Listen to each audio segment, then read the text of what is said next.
What really hurts me the most, and I think has affected my life, was the total feeling of betrayal. And this was a group of people who really became my family.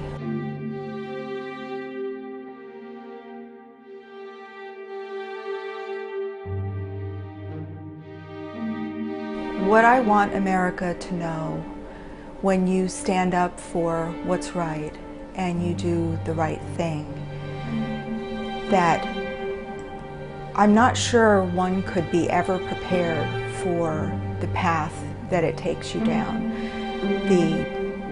The loneliness and the darkness of some of the nights, the nightmares, the reliving and waking up in a panic of certain things that happen to you, the impact that it has on your family and your livelihood and your career. But I take comfort from the fact that I'm a nurse, and this is what nurses do for the people that they care for, is that you're an advocate for them, you stand up for them.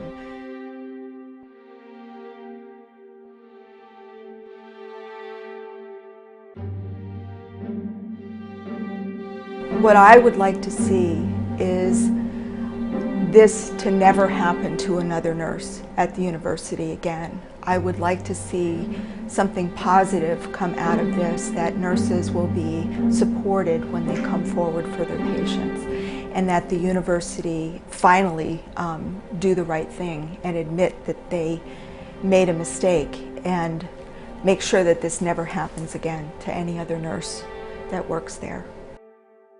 In recent years, whistleblowers have received greater attention.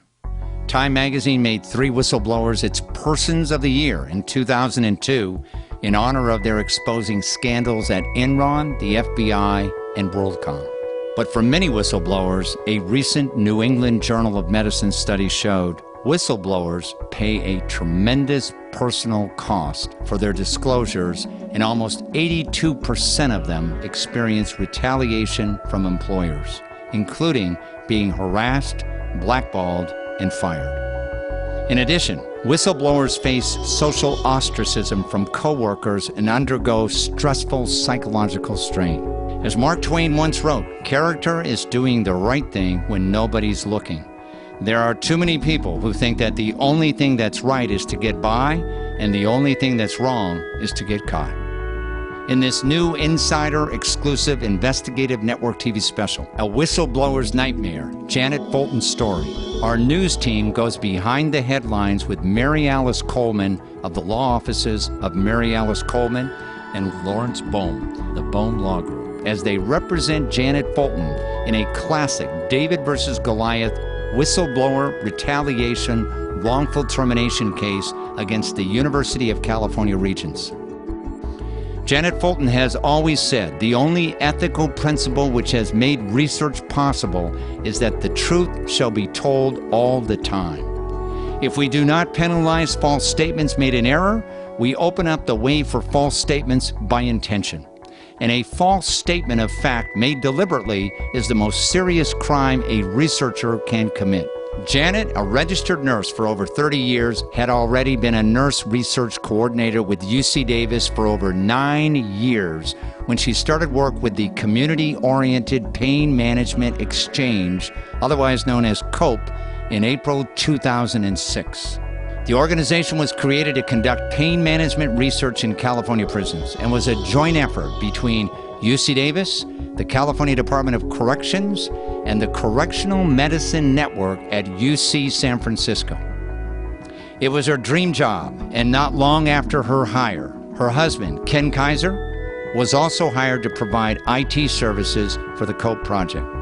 During her time on the COPE project, Janet noticed improper use of confidential medical records and protected health information of San Quentin patients, as well as interviews conducted without informed consent. When Janet confronted her supervisor about these violations, she and her team were instructed by a supervisor to destroy the paperwork and disregard the improprieties. Janet contacted UCD's Institutional Review Board, which is responsible for regulating all research involving human subjects, and discovered that COPE did not have an IRB approval for research. She filed a complaint and was invited to testify for the preceding IRB investigation. At roughly the same time as the hearing, Janet's husband, Ken, was abruptly fired from his job at COPE. The IRB substantiated Janet's allegations, prompting UC San Francisco to withdraw support for COPE in August 2007. The $5 million grant was subsequently returned to the government, and the research project itself was shut down. Janet stated that as an actively licensed registered nurse in California, I am obligated to come forward and do what is necessary to protect my patients. Though other employees from the COPE project were given positions on other long-term projects, Janet was given 2 temporary positions. Janet declined both offers and then was notified of her termination from her job at UC Davis. Janet's experience with whistleblower retaliation at UC Davis has not gone unnoticed. She testified on May 5th of this year before the Senate Judiciary Committee on Senator Leland Yee's Senate bill, currently on the governor's desk. The bill would force the UC Regents to be more accountable for whistleblower retaliation complaints. In this insider exclusive special, Mary-Alice and Lawrance will explain how the current process at the University of California does not work. It creates a dysfunctional culture of cover-up, and it encourages people not to come forward and not to tell the truth for fear of retaliation. Whistleblowers serve an important role to both their employers and to the general public by bringing to light an employer's ethical or even legal violations. Because of this, federal and state laws exist to protect certain whistleblowers from retaliation by an outed employer. The whole point of a whistleblower's claim is to correct the actions engaged in by the institution that damage public safety, waste tax dollars, or violate the public trust in government. Mary-Alice Coleman and Lawrance Bohm are dedicated attorneys who advocate on behalf of their clients in cases involving employment disputes such as unpaid wages and overtime, wrongful termination, and sexual harassment. As a former whistleblower herself, Mary-Alice has a unique perspective that allows her to effectively argue for the needs and protections of other whistleblowers. Mary-Alice and Lawrence have earned the highest respect from citizens and lawyers alike as some of the best trial lawyers in Sacramento, in California, and across the nation. Their goal is not only to get justice for their clients, but to make sure that everyone is treated with equal respect and dignity as guaranteed under the Constitution of the United States. They have built a substantial reputation by consistently winning cases other law firms have turned down. Their amazing courtroom skills and headline-grabbing success rate continue to provide their clients with the results they need and the results they deserve. This is the Insider Exclusive, live from Davis, California.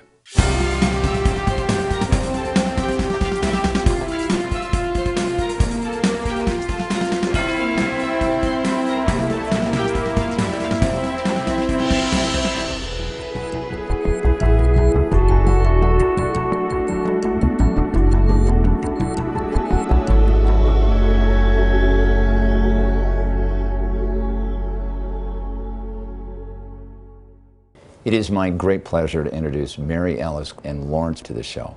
Welcome to the show, guys. Thank you. Tell our audience a little bit about the type of law your firms practice.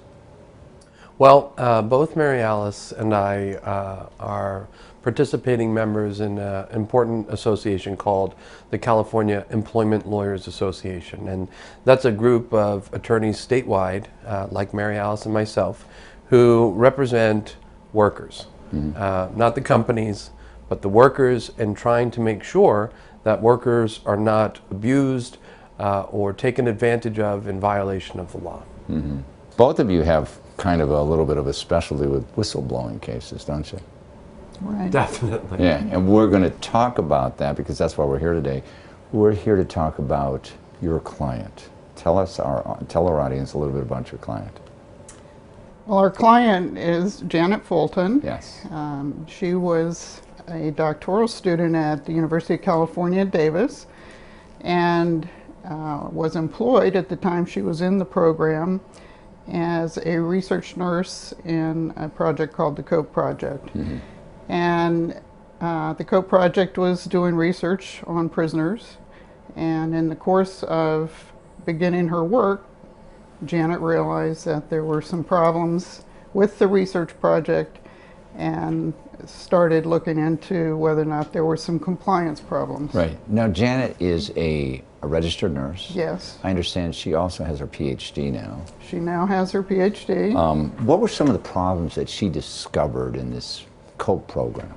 Well, she realized that some of the research methods that were being used at the prison didn't comply with some of the HIPAA rules, some of the requirements that are in place for researching human subjects, as they call it, weren't being complied with when they were at the prison, and that really alarmed Janet. Now, both of you represent her in this case, and I know that Lawrance, we've interviewed him before in some other shows, is kind of a specialty with whistleblowing cases. She became a whistleblower, didn't she? Yes. She did the right thing. She went to her supervisor and said, we got a problem. And what did the supervisor do? The supervisor basically indicated that you might be right, we'll look into it. We'll Right. bring it up at a meeting. And never did. No, actually, they did bring it up at a meeting, and Janet was able to talk further about it, and things got worse from there for Janet. Yeah. Now, there's another party involved here because Janet's husband at the time was also employed by UC Davis, correct? Correct. And as a result of her not willing to let this go because things were not being operated properly, right? They weren't following procedure. What happened to her and her husband? Well, what happened was after Janet started raising questions about the compliance of the program and the methodology, her husband was abruptly fired about 2 weeks later. And what was the reason? Officially.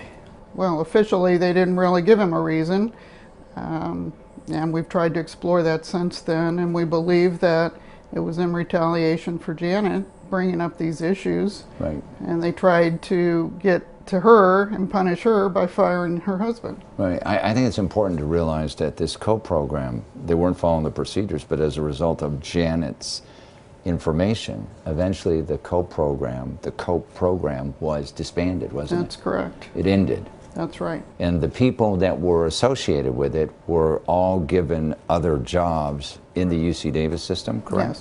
Yes, yes, Except for Janet, correct? correct. I understand she was offered some temporary jobs, none of which really fit her, what she was capable of doing, and she declined to take them, and then they just terminated her. Is that right? Well, this is a critical issue because over the months following Ken's termination, Janet resigned from the project and refused to continue working on the project any further. But they gave her some temporary work to do, Right. consistent with the work she had done previously and her capabilities. But the project terminated, as you said, and it was a lot of money, wasn't it? It was a big project. It was a $6 million project. Yeah. And the project shut down, and everyone was transferred to other equivalent positions. Yeah. But they offered Janet a short-term position and said that was all that they had. The issue that she discovered was that there was, when you say not proper procedure, there was some violations of the inmate's privacy rights, correct? Right. And there was a procedure that was supposed to be in place that wasn't, correct? Right. Why didn't her supervisors make changes to conform to the procedures that they were supposed to?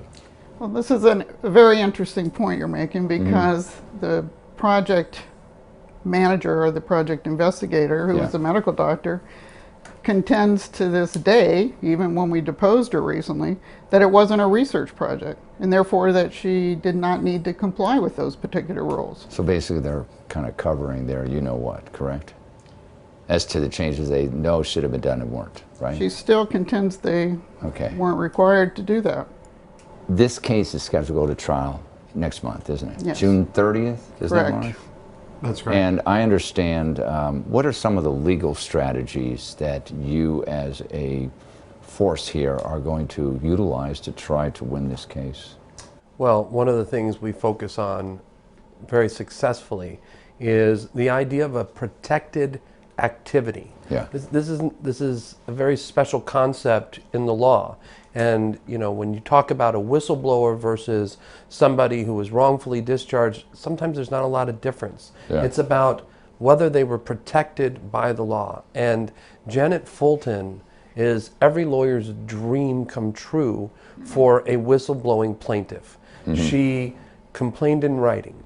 She complained orally. All documented. All documented. Well, the orally is Yeah. not documented, but when you've written. got written complaints, it makes it easier for a jury to understand and believe that probably this person, before putting it in writing, told somebody about the concern. Yeah. So first and foremost, Ms. Fulton, our count is north of 25 separate instances of reporting. So this isn't a story of where one little complaint maybe snowballed into her husband being fired and her ultimate resignation. This is a woman who complained audibly, professionally, and was always consistent in what she was saying. And I suspect that the theme from the University of California is going to be, they were just prisoners. And that's... They're less than. Yeah, you know, there's inscribed in a courthouse down in Stockton is, without laws, all we have is tyranny. Right. So even those who are incarcerated have a fundamental right to privacy. And what was happening is the University of California, through its research, designated investigator, actually went into a psychiatric hospital and started interviewing people about their mental illness and their use of particular drugs. Prescription drugs. This is private information. They could have done it, but they had to dot their I's and cross their T's. And you asked a good question. Why did they do it anyway? Right. Because they were refused the first time.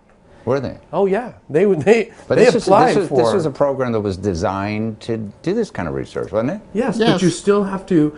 We have, fortunately, ethics in the way that we do experimentation on human beings. Yeah. And so this counts as experimentation on human beings. So they had to comply with what we call an IRB, Internal Review Board, requirements. And this is where a committee of learned academics can sit and consider whether you are conducting appropriate research. They made their application, it was rejected. Of course, we didn't get that until just very recently because they withheld that information as long as they possibly could. Right. But once we finally got it, the pieces started to fall together rather spectacularly. Yeah, you bring up an interesting point, and this is for our audience that may not know this term. It's called a document dump. The UC system has been reluctant, despite the fact they've been ordered by the court, right, to turn over documents, to make witnesses available, right, to make your case tougher to prosecute, haven't they? Well, I don't want to imply that they're doing something that that is abnormal in this universe. Yeah, this but is it happens a every lot. A whistleblowing lot of case. people don't know these things. Yes. It happens a lot. It happens a lot. Because they want to have you as least prepared as possible before trial, correct? It's good strategy. Unfortunately for them, it doesn't really work. Right. So, you know, if you're a hardworking lawyer, you get a team together and you go through the thousands Yeah. of pages of documents, which Mary-Alice and I did together, and we found so much incredibly useful information Yeah. that, you know, all the document dump is a kick of the can down the road. Yeah. But eventually, if you did it, you're gonna be held accountable. Yeah. Does that type of conduct ever get brought up in a courtroom or is in front of the jury? Definitely. Okay, and the judge is well aware of it because he's had to continually order them to produce the documents and the witnesses, right? That will be the part that the jury might not know, Yeah. is how hard it was to get them Yeah. to finally give it to us. But it's certainly relevant that, you know, you produce thousands of pages of documents before, 1 week before trial, which Yeah. is actually what caused the last continuance of this trial. I understand we have with us today your client Janet Fulton and her ex-husband Ken Kaiser. So let's bring them on right now.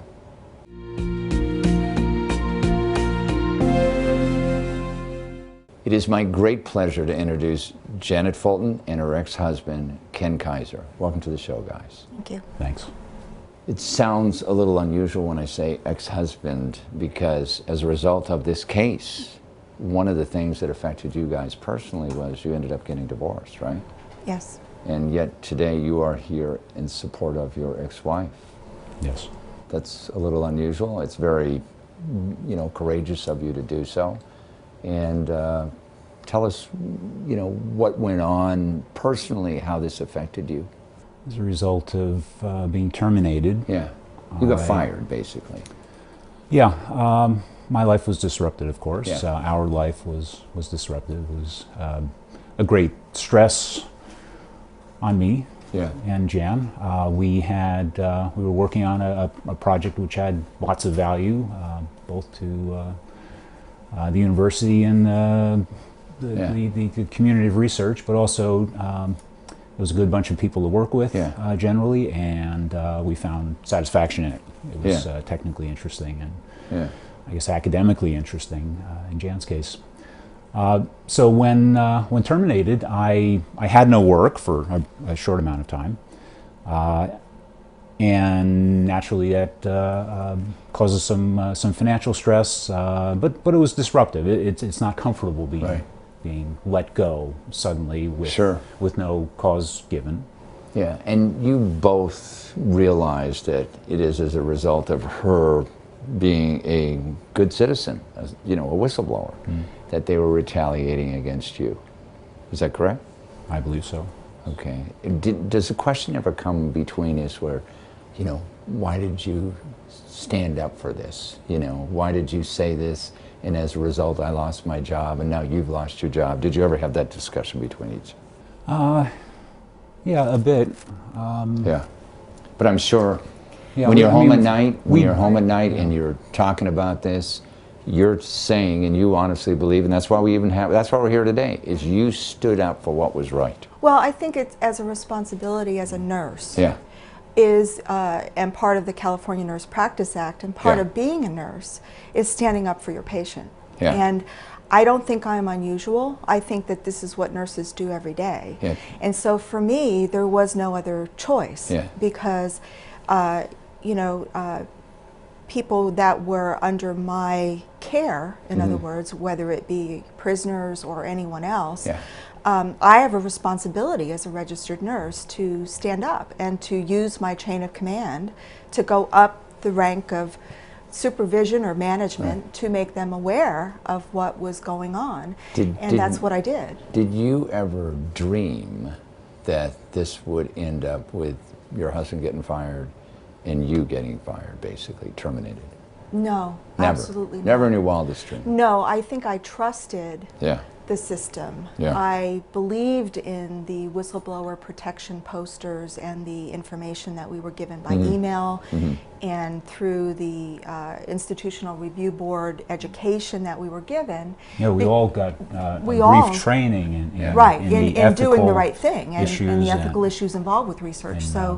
And also as a doctoral student, because I was a doctoral student at the same time this was occurring, we were being taught as part of our program the responsibilities of ethical and professional research.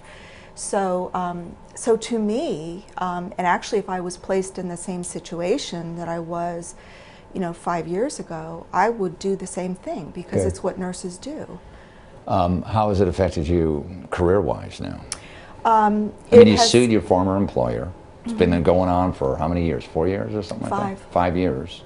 How has it affected you professionally? It has really taken an academic career that I loved. And the reason why I pursued a doctoral program, my doctoral program started 2 years before this happened at the University of California, the same place where I worked, essentially. So I was trying to complete a doctoral degree, which is quite difficult, while all of this was unraveling. So, so I think that, I am a registered nurse, but I'm also a PhD registered nurse, which I really wanted to pursue a career in advancing research in the area of moms and babies. That's the area that I'm focused in, and I absolutely have not been able to do that. That career pretty much went up in smoke. I think you mentioned to me you applied 35, 40 different It places? was about over 20 positions at the university. And they've all basically said no. And no those thanks. were positions that I was clearly Right. overqualified for. But and basically the position that was, it was very unclear at the end before I was terminated from the university, what the position was that was being offered for me, but it was a non-nursing position, so I would have been giving up my nursing position. Right. You're both on national TV right now. What do you want to say to America about standing up for what you believe is right, whistleblowing? What should they be aware of? Go ahead, Ken. Well, proceed carefully.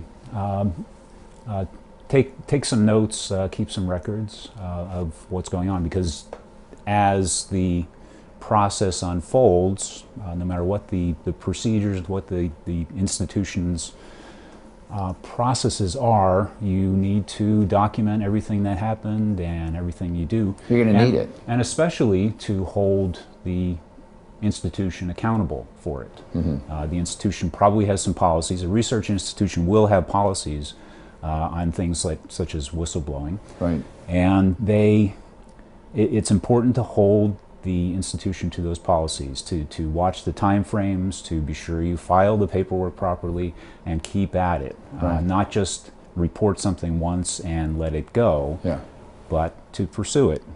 If it's a legitimate issue, stay on top of it. Make sure those who need to know about it. Right. Make sure they respond when you tell them something. I'm sure you would agree, Janet. One last question. There are not a lot of law firms out there that handle these kind of cases because they're long and drawn out. What do you have to say to our national audience about the law firms, both Lawrance, Bohm, as well as Mary-Alice's firm? How do you think they're handling your case? Again, it's been a long road. It's been about 5 years that I've been, walking down this path. And as you sit in a courtroom, as I have for various hearings, because it's quite frightening. I mean, I've never been to court. Had never been deposed before, even as my over 30 years as a nurse. And you really want to be sure that you have someone sitting beside you that is going to be able to represent you. And I've been very, very blessed to have the law firms that I do, both Lawrance and Mary-Alice, because it makes all the difference. It really helps you to keep walking when you don't really want to walk anymore. Because there have been many dark days in this pursuit. And it really helps to know that you have someone walking beside you that is going to help you through it. Well, I want to thank both of you for being on the show. This sends a message out to other brave people who come forward, and we wish you the best of luck when your case is coming up. Thank you. Thank both of you.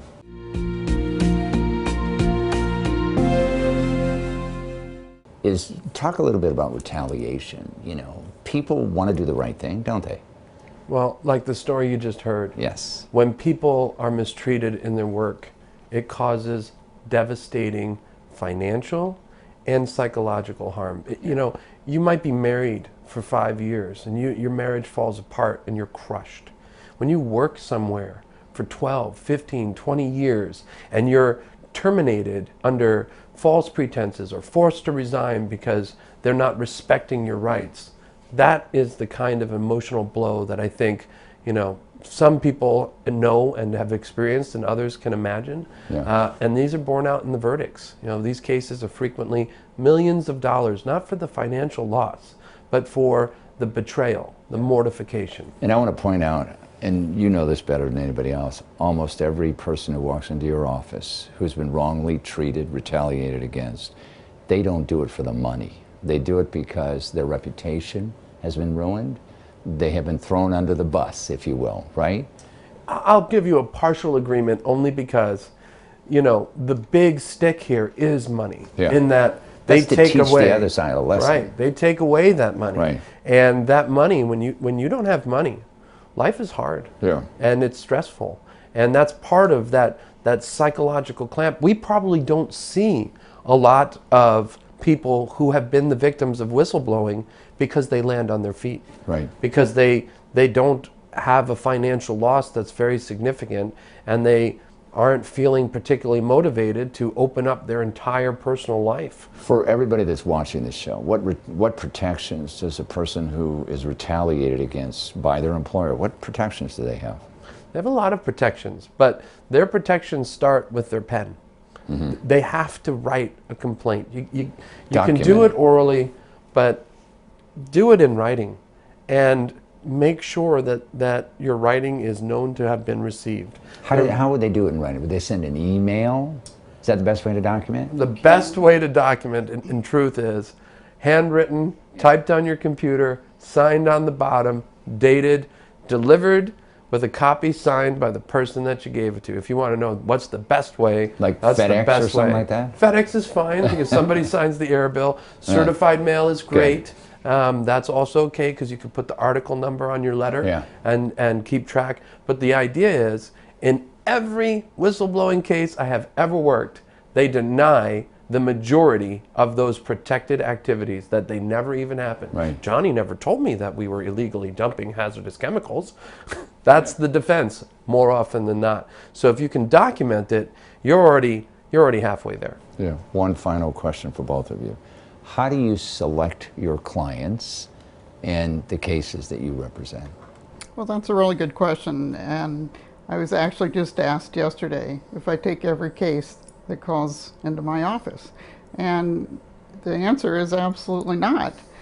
You meet with these people, you hear their story, you try to understand what really has gone on, you look at what evidence they might have, you have to analyze the evidence and their allegations and whether or not you think it would comply with the law, and then you make a decision about whether you think you could prevail. But the misperception that exists that attorneys just take every case, I don't think is true. Certainly not the good attorneys, because you want to make sure that your efforts are going into cases that are going to be successful for you and for your clients. How about yourself, Lawrence? I hold my clients to the proof.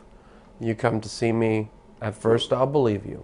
Yeah. I'll just take your word for it. Yeah. But then I'm going to need to see the proof. And there's just no such thing as advising somebody to go into a fist fight without the proof. It's just, this kind of litigation is a no holds barred David and Goliath fight every single time. They have all the information, they have all the power, all the money, all the lawyers that they can ever want. And in this particular case, we're talking about the University of California Regents, which is a quasi-governmental entity that has more money than anybody could possibly imagine. Right. And they're going to use it. They're going to use it. I want to thank both of you for being on this show. We certainly hope you win the case. I know you will. Thank you. Thank you. Thank you. Thanks for joining us. You can get more information about our guest and the issues at insiderexclusive.com.